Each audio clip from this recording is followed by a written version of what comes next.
বাংলাদেশের সঙ্গে সম্পর্ক পুনর্গঠনে আগ্রহী মার্কিন যুক্তরাষ্ট্র, এমনটাই জানিয়েছেন প্রধানমন্ত্রীর বেসরকারি শিল্প ও বিনিয়োগ উপদেষ্টা সালমান এফ রহমান। যুক্তরাষ্ট্রের সহকারী পররাষ্ট্রমন্ত্রী ডোনাল্ড লু এর সঙ্গে বৈঠক শেষে তিনি একথা জানান। তবে বাংলাদেশের রাজনৈতিক বিষয় নিয়ে কোনো আলোচনা হয়নি বলে দাবি তার। আমিনুল ইসলামের রিপোর্ট।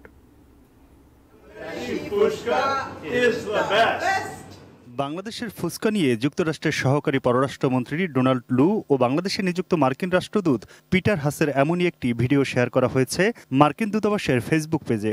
মঙ্গলবার এই আয়োজন ছিল রাজধানীর গুলশানে আমেরিকান ক্লাবে।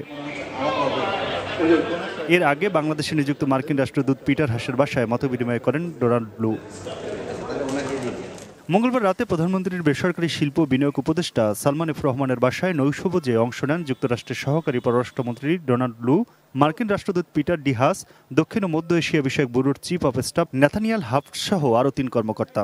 বাংলাদেশের আইনমন্ত্রী আনিসুল হক, বাণিজ্য প্রতিমন্ত্রী আহসানুল ইসলাম, তথ্য ও সম্প্রচার প্রতিমন্ত্রী মোহাম্মদ আরাফাত, পররাষ্ট্র সচিব মাসুদ বিন মোমেন, সাবেক পররাষ্ট্র প্রতিমন্ত্রী শাহরিয়ার আলম, অর্থনীতিবিদ কাজী খলিকুজ্জামান আহমেদ এ নৈশভোজে উপস্থিত ছিলেন। নৈশভোজ শেষে সংবাদ সম্মেলনে সালমান এফ রহমান বলেন, র্যাবের স্যাংশন নিয়ে কথা হয়েছে। ফিলিস্তিন প্রসঙ্গে জানিয়েছেন তারাও যুদ্ধবিরতি চায়। ওনারা যেটা আমাদেরকে বলেছেন যে ওনারা চাচ্ছেন যে ইলেকশনের পরে আমাদের সম্পর্কটা তারা আরো ভালো করতে চান। তিনি আরও জানান, জলবায়ু পরিবর্তন নিয়ে বাংলাদেশের সাথে কাজ করতে আগ্রহী যুক্তরাষ্ট্র। ভুটান, নেপাল, ভারত ও বাংলাদেশকে নিয়ে আঞ্চলিক যোগাযোগ করতে চায় দেশটি। ব্যবসা বাণিজ্য বাড়াইতে চায়, সেই যেটা নর্মাল ইনভেস্টমেন্ট তারা বিনিয়োগ করতে চায়। আমেরিকান কোম্পানিরা এখানে এসে অনেকগুলি বিনিয়োগ করছে, সেটা সম্বন্ধে তারা বলেছে, কিন্তু স্পেসিফিকলি ব্লকের কথা বলে নাই। এ সময় তথ্য প্রতিমন্ত্রী মোহাম্মদ আরাফাত বলেন, বিএনপি রাজনীতি, হিউম্যান রাইটস, নির্বাচন নিয়ে কোনো আলোচনা হয়নি।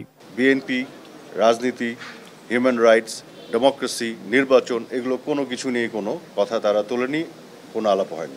মূল জিনিসটা যেটা তারা তুলতে চেয়েছে, বাংলাদেশের সাথে, এদেশের মানুষের সাথে, সরকারের সাথে কিভাবে আরও নিবিড়ভাবে তারা আগামী দিনে কাজ করতে পারে।